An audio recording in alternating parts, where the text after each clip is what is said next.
And so instead of trying to kind of fight the tide and go, yeah, there's these two other groups that I've been focusing on and not getting great results, like what do I need to do to get better results there? If you've identified something that is working better for you, why not lean in? Why not focus more on that? And as a result, you'll start seeing better and better, results in total, right? It'll be an actual exponential improvement because you're removing the waste.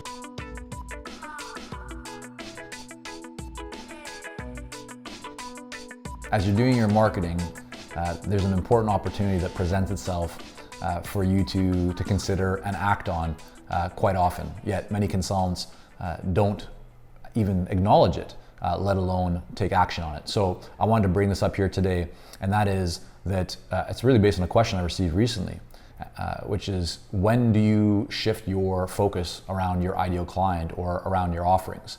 And it's a little bit counterintuitive, but it's not when you are not getting results, right? So if you are working to get in front of your ideal clients and you're not getting great results, it doesn't mean, it's not a sign for you to abandon ship, because most often what you want to do is you want to ensure that you're looking at who's your ideal client and what is the message, right? If you've committed and you've decided, yeah, this is the ideal client I really want to focus on, but you're not getting great results, don't just go, oh, this is not the right ideal client for me, I need to jump ship and try someone different. Look at, is your message tailored and focused enough for that ideal client? Is it being specific enough to them? Is it truly resonating with them? Are you getting in front of them, consistently and on an ongoing basis? So shifting or changing who your ideal client is or what services or products you're offering is should not be done when you're not getting great results. It should be done as you're starting to see better results. That's kind of the part that's a little bit counterintuitive there. But what I mean by this is, as you are getting in front of your ideal clients and the marketplace, over and over again, as you're essentially developing and creating more data, right, more feedback, more points of interaction where you're seeing that things are working, you're seeing that things aren't working, you're getting great results here, not so great results there. You want to really take note of that, right? You want to essentially capture that result or that response. And when you're seeing that something is working really great, well, do more of it, right? When you're seeing that a certain type of ideal client, a certain type of person, a certain type of company, a certain whatever it is really connecting, it's really landing. You're getting a great response from a certain type of person. You're helping them to achieve really fantastic results. Things are going well. You're thinking to yourself, yeah, I want to do more of this. Well, that's an indication. That's a sign that you should be, focusing more on that type of ideal client. Or it's saying to you, well, maybe you started off and you had 3 different types of ideal clients that you were targeting and going after because you couldn't decide and you weren't sure. Well, that's okay. But as you go through that process, you're going to start to see that maybe one of those 3 is performing. It's getting, they're responding to your emails or your outreach faster, or you're getting contacted by a lot more of those types of companies. Or when you work with that type of organization, you're again seeing better results with them. That's a sign that you should be focusing more on that type of ideal client. Why? Because the results are there, right?